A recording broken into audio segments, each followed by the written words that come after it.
Bonjour à tous, bienvenue sur notre chaîne Apprendre avec moi. ស្វាគមន៍អ្នកទាំងអស់គ្នាសាជាថ្មីមកកាន់ channel រៀនជាមួយខ្ញុំហើយអរគុណសម្រាប់ការទស្សនារបស់អ្នកទាំងអស់គ្នាក៏ដូចជាការផ្ដល់មតិយោបល់នៅក្រោមវីដេអូរបស់ខ្ញុំហើយថ្ងៃនេះយើងចូលដល់មេរៀនទី2ណាទំព័រទី38ណាកាលពីម្សិលមិញគឺ37ហើយថ្ងៃនេះដល់មេរៀនទី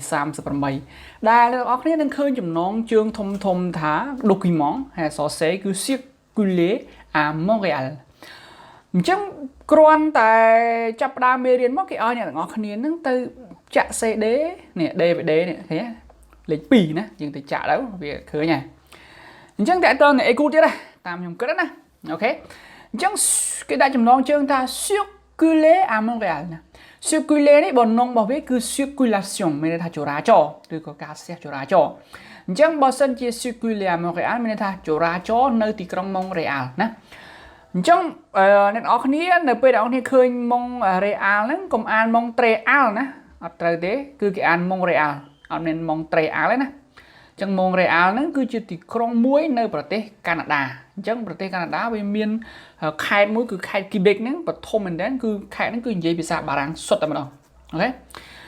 អញ្ចឹងយើងបិទមុខកញ្ចក់វិញយើងមកមើលគេដាក់ថា compréhension audiovisuelle ណាអញ្ចឹងគេឲ្យយើងចាប់ផ្ដើម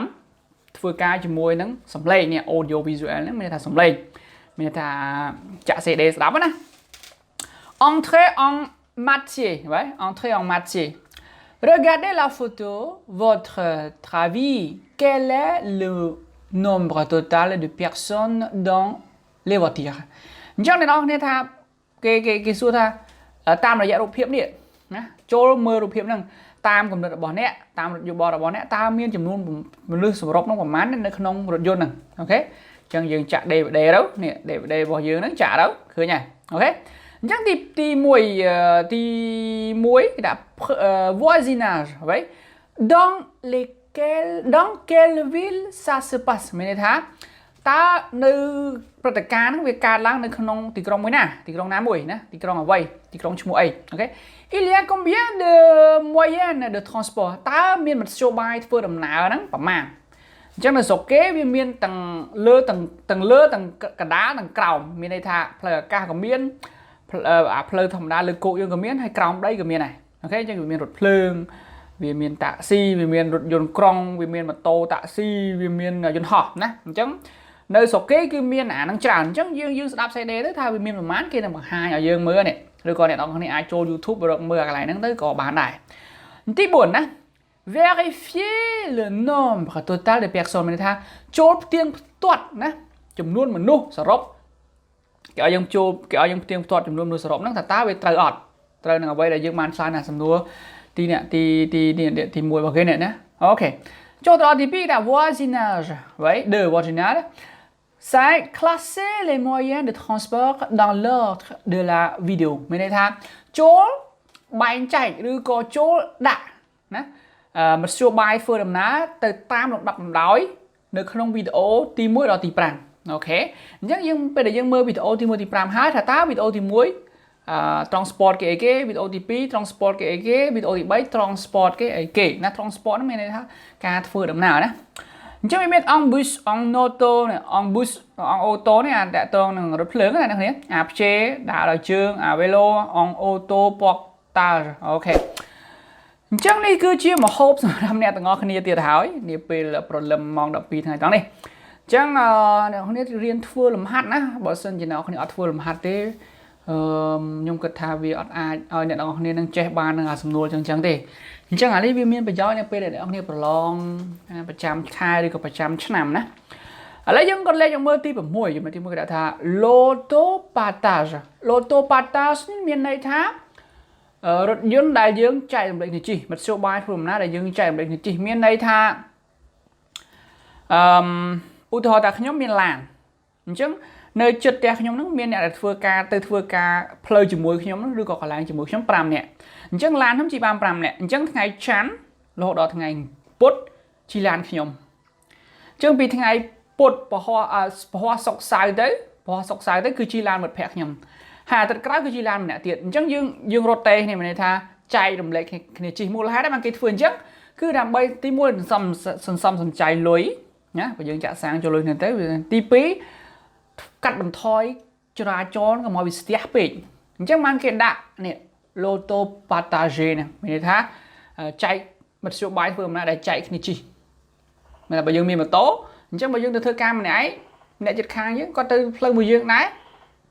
có thơ ca mình thấy chim tôm cái này mà đấy bây giờ ai đấy mà chi chạy hay chi rồi bây giờ chi ai này chi bên này mình sọp sọc chắc như ban thì đánh mà tôm mới là tè chắc là thơ cọ tè hay là tì còng anh đấy chưa làm nó sai mối đa cái bông phò lại chắc là sọc cái phơi chẳng ở đôi sọc chưa này sọc chưa mình nghĩ nè miền đây có tịnh đó chắc cái đặc bề nè prends la voiture seul mình thấy chi rồi dồn tải rồi có prends la voitureไปเลยบ่สั่งcái nhá chắc tí môi tí pỉ thà ta cái trong ở dương slide thà ta ca chi rồi dồn đòi chung kia nắng tí môi rồi tí pỉ trời nè rồi có bề chắc bề cái thằng mấy prends la voiture vậy điบ่สั่งmình thấy chi rồi dồn chỉ môi nắng nè chật khang là bỏ dương chắc trong lại ở phía này tâm tới lệ đến tí môi đấy từ bề nè chạy này chi mình này chắc bị sao mai là chạy này chi thôi bây giờ mình làm muối chi phèm nè tới nè bây giờ tôm nè ấy hay mình phẹ dân cái dân phèm nè mình làm pram này bây mình tẹt bình năng nè trong dương showroom mà chi hà năng tận ngọc này nè lô tô partage ok cette nè quel est le conseil de la voiture de la video mình thấy ta cầm nứt áp rôm được trong video nó chỉ ở vậy nè A utiliser les moyens de transport en commun. 2 B utiliser la voiture tous les jours. Ok. Chắc mình này tha thì mỗi mình này tha cái đo dự bo là dương nó pra một số bài thưa đầm nào nó chỉ chia ngà cả pra transport của mạng nắng mình này tha một số bài thưa đầm nào đòi xong cháy mình này tha chỉ là chỉรถยนต์กรองchỉ để chỉรถเพลิงchỉไอ้ยังนะลำใบซ้ำใจไปพวกอยู่บนยังchỉรถยนต์กรองขนมมาขายอุทธรณ์มาขายยังบอง$30chắc mà ngay mà $1 mà đấy còn tại bây giờ chợ sáng này thì pi này utiliser la voiture tous les jours chắc mà dân chợ sáng lan như thằng ấy men $30 này lánอุทธรณ์mà dân cái trên này phá mà tham mà tự đọc biển cho mình mà tự đọc biển này giờ hỏi nó có 7 ngày phải vậy này mà đấy chân cần mưa đấy dân cần mưa đó 7 ngày ông phải bạn cho đò 30 ngày ông mà thôi chân đò phẹt khai với những việc cua giòm này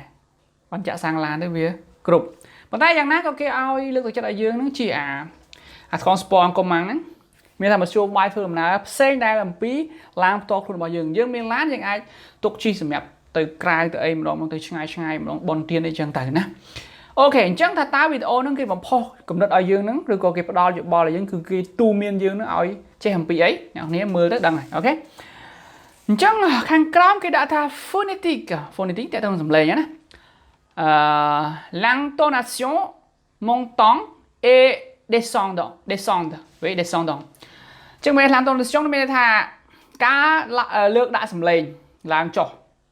montant là descendant trò ok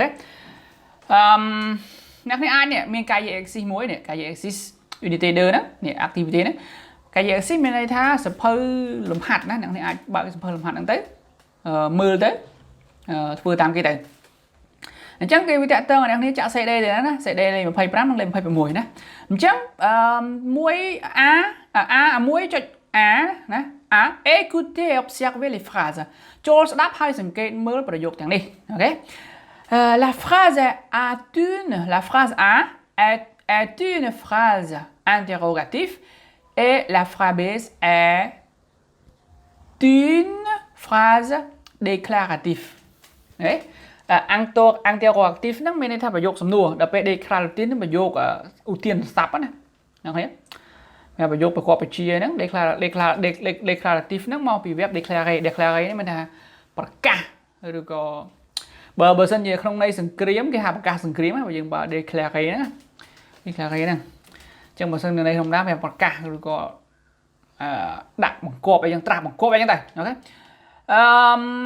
Hay cái to đấy cái là la prononciation de ces deux phrases est identité ou différent. Ta các bài tranh sầm lên lơ ប្រយោគពីរហ្នឹងមានអីជាសម្គាល់ឬក៏ខុសគ្នាមានន័យថាវាដូចគ្នាឬក៏វាខុសគ្នាមានការសម្គាល់ហ្នឹងខុសគ្នាឬក៏ដូចគ្នាណាក្នុងន័យហ្នឹងណាហើយអញ្ចឹងអាគេដាក់ថា vous voulez à la poste ហើយណែឯងទៅប៉ុស្តិ៍មែនទេ vous voulez à la poste ណា vous voulez à la poste vous allez à la poste B vous allez à la poste oui vous allez à la poste vous allez à la poste អញ្ចឹងយើងបើសិនជាប្រយោគសំណួរយើងលើកសម្លេងទៅគាត់ថាប្រយោគធម្មតាយើងអានធម្មតាដែរមិនបាច់លើកសម្លេងទេណាចិត្តចំណា vous allez à la poste វិញប៉ុណ្្នឹងទៅអញ្ចឹងចង់ដឹងកាន់តែច្បាស់អ្នកនេះចូលទៅក្នុងសេដីរបស់យើងចាក់លេខ25ទៅណាលេខ25ហ្នឹងទៅឃើញហើយវានឹងអានឲ្យយើងស្ដាប់ខ្ញុំគ្រាន់តែបញ្យល់អ្នកនរគ្នាប៉ុណ្ណោះអូខេ B écoutez les phrases ចូលស្ដាប់ប្រយោគទាំងនេះណា Quelles phrases sont interrogatifs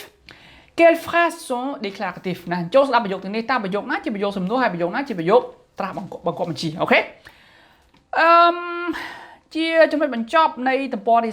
38ដែលគេដាក់ថា fonctionnement មានន័យថាទូនាទីណាឬក៏មុខងារអូខេ de compléter avec les mots phrase interrogative phrase déclarative dans les l'intonation elle montre sur le dernier mot មានន័យថា dans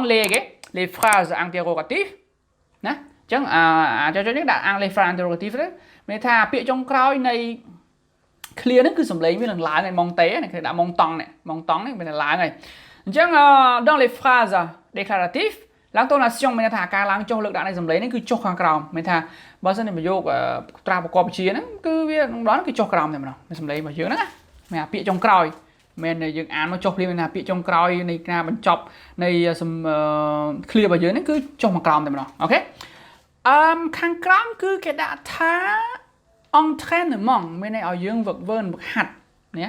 ចឹងគេឲ្យយើងវឹកវើហាត់សរសេរឬក៏ហាត់ស្ដាប់ឬក៏ហាត់និយាយយើងអានទាំងអស់គ្នាណា écoutez et répétez les phrases អូខេនេះឲ្យយើងស្ដាប់ហើយថាតាមអូខេ à vous អញ្ចឹងយើងចូលទៅនេះអាសេដេលេខ27ហ្នឹងចុចទៅណាអូខេទី4 à vous មានថាអ្នកឯងម្នាក់ហ្នឹង écrire de questions sur votre cahier អញ្ចឹងសរសេរសំណួរពីរមកនៅលើសៀវភៅរបស់អ្នកគ្នាហ្នឹង ensuite បន្ទាប់មក pose ces questions à vos voisins à voisines ហើយសួរសំណួរទៅមិត្តរួមថ្នាក់ប្រុសឬក៏មិត្តរួមថ្នាក់ស្រីរបស់អ្នកទាំងអស់គ្នាណា il ou elle répond et il ou elle vous pose ces deux questions បន្ទាប់មកមិត្តភក្តិរបស់អ្នកទាំងអស់គ្នានឹងឆ្លើយហើយគេនឹងសួរសំណួរហ្នឹងទៅកាន់អ្នកវិញ vous répond ហើយអ្នកទាំងអស់ vous répondez មានថាអ្នកទាំងអស់គ្នាត្រូវអ្នកទាំងអស់គ្នាឆ្លើយសំណួរហ្នឹងណា attention à votre intonation ប៉ុន្តែត្រូវប្រយ័ត្នការលើកដាក់សំឡេងអូខេអញ្ចឹងថ្ងៃនេះយើងបានរៀនមេរៀនថ្មីយើងសរុបតិចមកតាក់ទងទៅនឹងការបែងចែកឬក៏ការចែករំលែកនៅការធ្វើមធ្យោបាយធ្វើដំណើរទៅធ្វើការឬក៏ដូចជាទៅកន្លែងណាផ្សេងៗដើម្បីកាត់បន្ថយចំណាយប្រចាំថ្ងៃក៏ដូចជាកាត់បន្ថយគ្រោះថ្នាក់ចរាចរណ៍ក៏ដូចជាកាត់បន្ថយភាពខកស្ទះនៅក្នុងទីក្រុងណាអាហ្នឹងមួយផ្នែកហើយមួយផ្នែកទៀតគឺយើងបានរៀនអំពីការលើកដាក់សំឡេងតាក់ទងនឹងប្រយោគសំណួរនិងប្រយោគប្រកបបញ្ជាឬក៏ប្រាប់អីមួយចឹងទៅអូខេអញ្ចឹងថ្ងៃនេះយើងបានសិក្សាពីចំណុចដែលយើងសរុបមកវិញខ្លីហ្នឹងគឺសិក្សាបានពីចំណុចហ្នឹងអរគុណអ្នកទាំងអស់គ្នាអាប្រងអ្វីមកសូមជូនពរឲ្យអ្នកទាំងអស់គ្នាទទួលបានសុខភាពល្អការងារកាន់តែរីកចម្រើនរឿងស្នេហាកាន់តែរលូនទៅមុខហើយទៅណាមកណាមានគេចូលចិត្តស្រឡាញ់ជួយតាមថែអ្នកទាំងអស់គ្នាគ្រប់ពេលវេលាគ្រប់ទីកន្លែង Merci pour d'être avec nous